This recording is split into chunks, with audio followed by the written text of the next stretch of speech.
Hi there. Today we're going to be looking at standing. Well, you're probably wondering why would that be important to know how to stand properly.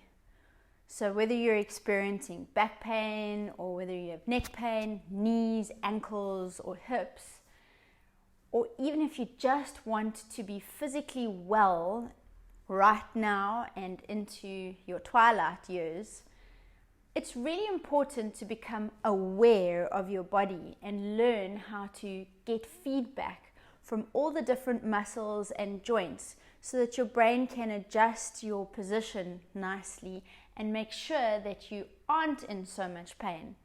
We've adjusted things over the years and learned how to hang on ligaments and not actually contract muscles when we should. And we've learned how to rely on our eyes instead of the feedback from all of these beautiful receptors that we have all over our body. And that's what I'm going to teach you today, is to become mindful of standing and learning how to adjust your position so that it alleviates pain as well as uses less energy for you to maintain. So let's go ahead and try and learn how to do this. We're going to start off this mindful practice of becoming more aware of our position and the feedback that we're getting from our body by simply standing nice and evenly, weight evenly distributed between both feet. And then you're actually going to close your eyes and just stand, and while you're in that position, take a couple of deep breaths.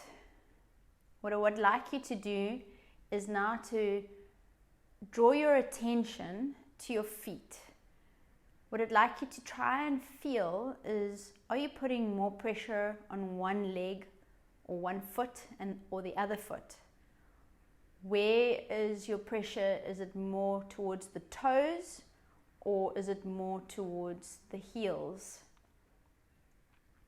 Now, if you're feeling more pressure on one leg, you may just want to shift your weight ever so slightly onto the side that you are not feeling as much pressure, and see whether you can feel enough feedback from your feet to notice whether you actually now are evenly distributed between left and right. Once you've got that right, what you'd like to do is you want to be able to shift your weight, either if you feel it all on your heels, slightly forward and onto the balls of your feet, or if you're feeling it more on your toes, to shift your weight slightly back and get it more towards your heels. The point is that you would like to have the weight evenly distributed between the balls and the heels. So essentially you want the weight to go directly through your ankle. If you're feeling your weight more on your toes, all you need to do is contract your buttocks and slightly pull yourself a little bit more back until you can feel the weight equally distributed between the balls and the heels. Believe it or not, the solution is exactly the same for when you are putting all of your weight onto your heels. You've got to contract your glutes, contract your tummy, and put your weight a little bit more forward. Now you should feel like you've got yourself evenly distributed. The next thing that you want to try and do is, if you are getting knee pain or hip pain or even back pain, what's very helpful a lot of the time is actually just to unlock your knees a little bit. So if you look at me from the side, so they're completely locked, just to make the knees a little bit softer. What that now does is you're not hanging on the ligaments, and it loosens up your hips a little bit to be able to move the hips into a flex or an extend, and it allows you to move your back into a tilt into the front or towards the back. So I'm just going to stand facing you again.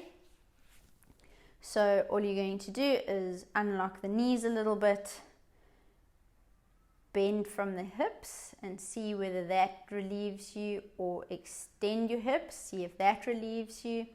Otherwise, what you want to do is you want to tuck the tail in or lift the tail up, and see whether that changes your position and the feeling that you're getting from your body. So the thing is, no position maintained for a very long time is going to be comfortable, because we're actually designed for movement. So by making these slight adjustments and becoming aware of the muscles that you're using and contracting, you actually are creating some movement while you're seemingly remaining still. I'm also going to show you how to try and use your feet to stabilize yourself a little bit better and to activate the muscles in the foot to also help you stand for better, for longer, and with less pain. So let's move on to that. We're just going to take it into a slightly different shot so that you can see what's happening with the feet. Okay, now we're going to do something called foot form exercises. This is to make sure that your muscles in your feet actually get activated, because, well, shoes tend to stop you from being able to use your muscles really well. The first thing that we're going to do is we're going to learn how to dissociate between our big toe and our little toes. This is also a way for us to contract the arch of our foot, and this helps us now to also evenly distribute our weight between the toes and the heels, left and right. So the first thing you're going to try and do is you're going to try and push your big toe down and lift your little ones up. Okay. Let's try that again. Big toes down, little ones up. I am not twisting my foot and lifting up like that. I'm keeping my foot flat on the ground and literally just pushing down the big toe and lifting the little ones up. Now what you want to do is you want to reverse the movement. Little ones down, big ones up. As you can see, my left one struggles with this. I've practiced my right a lot more than my left. So that's big ones up, keep the little ones down. Same story. I'm not lifting my foot up like that in order to do the movement. Then the next thing you want to do is you want to be able to splay your toes and place them. Splay and place. I'm going to show on the left, not as great as the right. Still practicing this one, but splaying the toes. Then you want to also squeeze the toes together, just to get to know what that feels like.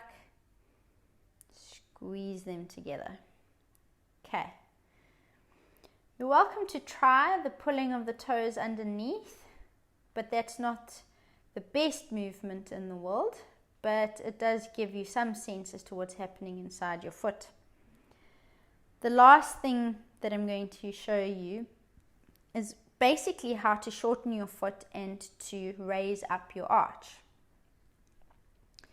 So if you have a look here, that is the ball of the foot, that is the heel of the foot. I'm keeping all of that flat and I'm not digging my toes in underneath like that. I'm keeping them flat, but I'm actually, if you look at that line carefully, I'm pulling the ball of the heel towards the ball of the foot towards the heel of the foot, and as you can see, my arch is also actually rising. And I'm keeping my weight evenly distributed between the inside and the outside of my foot. I'm not lifting or doing that. Well, there you have it. Now you've learned the basics to be able to use mindfulness whilst standing and taking all of the feedback that you get from your muscles, your tendons, even the skin sensation that you feel, and using it to adjust your position so that you don't remain completely still whilst you're standing. You're actually bringing in some movement, bringing some contracting of the muscles, and this is definitely a way to help you to relieve pain and to become better at balancing for when you're older and you can't use your eyes as well anymore. So get practicing and learn how to feel what's going on in your body. Become body aware. Good luck. Bye.